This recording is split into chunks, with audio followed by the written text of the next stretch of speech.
Oh, nurse. Yung gamot ng pasyente dun sa room 421, wala pa. Ay, opo, sir. Ready na po namin. Oh, paki-follow up lang ha. Nag-iisa siya dun. Sige pa, papalo po. Salamat ha.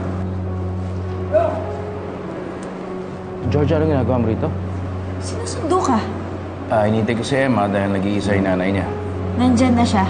Malamang baka nasa room na nga siya. Hayaan mo na magsama yung mag-ina.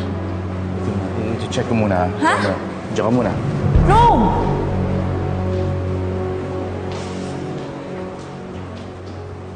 Nay, baka nang pinapabayaan niyo yung sarili niyo kaya ka nagkaganyan. Kailan naman nangyari sa akin ito eh. Nakita mo ba si Rome? Lobas ata saglit. Hindi naman po. Nasaan si Angelo? Kumusta? Pinauwi ko muna sa bahay para makapagpahinga. May maids naman doon eh. Kamusta na kayo? Ayos naman ho kami. Okay din si Angelo. Yun nga lang ho, hindi pa rin nakakalakad. Ngayon, si Aling Lourdes na ang pinupronta mo sa akin. Ganun.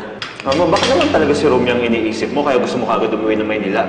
Teka, saan ba nanggagaling to? Kanino pa ba ito manggagaling? Eh di sa'yo. Kahit hindi mo sa akin sabihin, alam kong siyang iniisip mo. Kahit ako pa yung inaasikaso mo, alam kong siya pa rin yung nasa isip mo at siya pa rin yung hinahanap mo.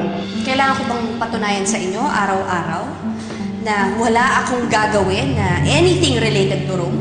Hindi ko alam. Kasi kahit burahin mo pa dyan sa phone mo, sa laptop mo, or kahit dyan sa buhay mo si Rome, andyan pa rin siya sa puso mo.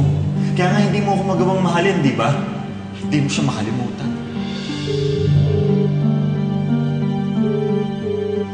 Hello? Oh, Angelo. Ayos na naman si nanay. Samahan ko muna siya dito. Baka hindi mo na ako makauwi.